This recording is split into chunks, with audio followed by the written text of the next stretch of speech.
Hey everybody, and welcome to Mission Aviation Fellowship's East ERC base here on the eastern border of the Democratic Republic of Congo. We live on a small grass airstrip, 4% slope on the side of a hill here for those techie aviation people out there. And we have some houses built by MAF here, schoolhouse over there, teacher's house, my house, empty house waiting for a family that's coming, and parking pads for our two caravans, Grand Caravan and 206 over there. And in the hangar there's another caravan, small T hangar on the side. Here's the Land Cruiser, or at least one of them we have coming out with a trailer. They're gonna go pick up a load of gravel on top of a ridge for help build our water system. We're always struggling with water and electricity, it seems. Collect rainwater, but it's not enough for the dry season. So in dry season, we depend upon springs, which are down the airstrip there where we were looking earlier. At the bottom, there's a spring source, and we collect the water in a cistern and pump it all the way up to a tank above the hill, which we're working on right now. This is pilot Chad Diamond, who flies the 206 at this point, getting ready for a flight to the airstrip of Boga, where he'll be taking a passenger who works with the fight against malaria there, which is raging rampant this season in particular. And welcome to our main hangar. This hangar fits two aircraft at this point, one Caravan, one 206. Here in the back of the hangar we have our solar power installation. It comes from the panels up on the roof. There's one set up there on top of the roof and another set on the right side. Coming down to these four FlexMax controllers, which each power a group of panels. And then there's the battery bank in this little room here, which stores all the solar power. Also two windmills, they put a little bit in there as well. And the outback transformers, one of them running separately the satellite internet system, and the two other ones working as a primary and secondary for our houses. Over here is the breaker board for the whole hangar and houses as well. And this main switch, which you start the gen, switch that up, and it powers the houses.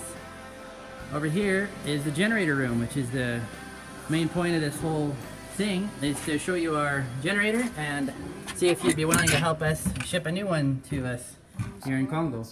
This is a Perkins diesel 4-cylinder, actually sorry, 3-cylinder, and yeah, it's really old. We got it used from MAF Uganda, and it leaks oil and fuel and water. It's kind of jerry-rigged with a automotive muffler there, sitting on a breakout there, wired up.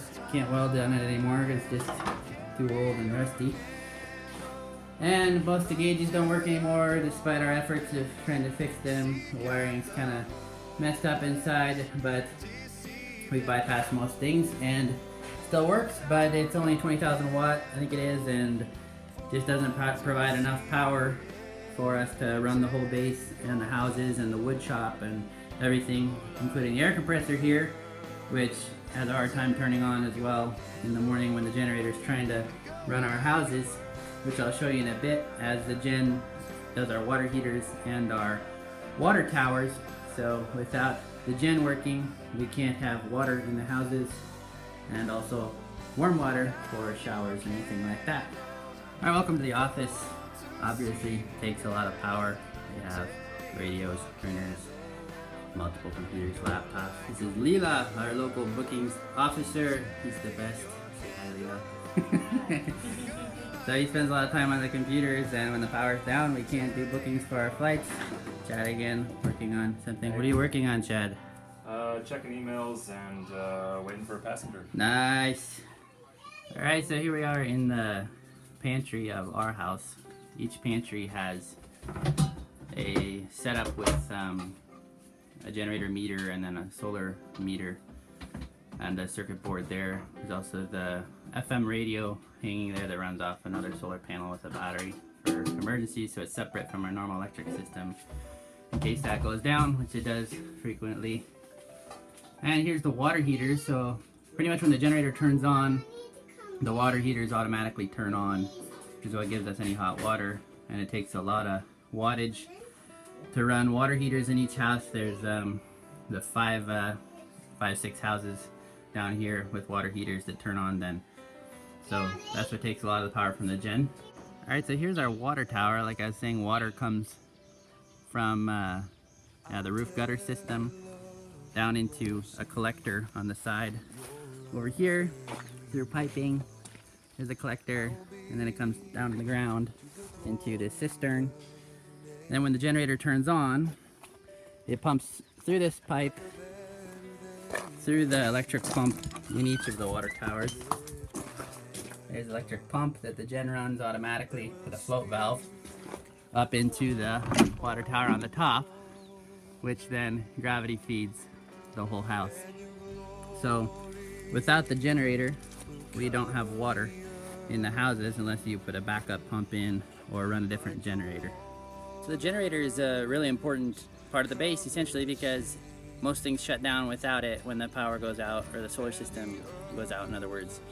So as a base, we're trying to get a new generator. It's actually used a military generator that is being given to us by MAF headquarters, and we need to simply ship it here, but shipping is obviously quite expensive.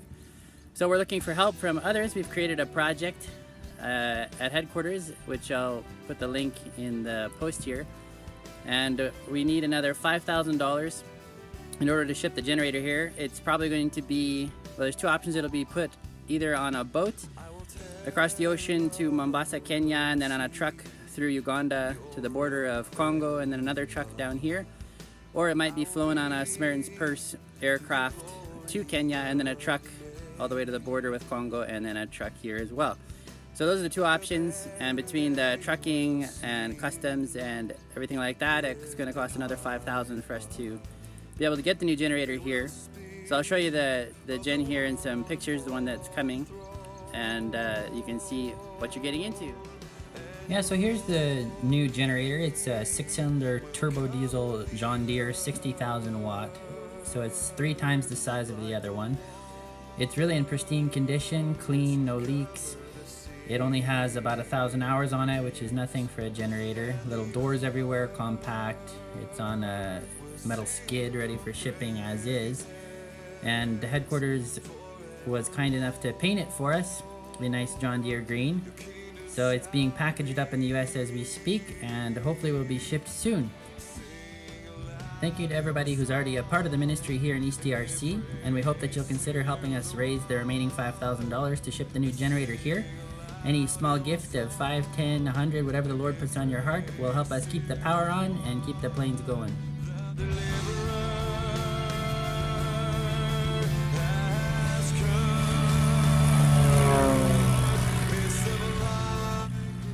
So go ahead and click on the link if you're interested in participating in this project, and it'll take you to an online giving page with MAF. Have a wonderful week, and thanks for watching.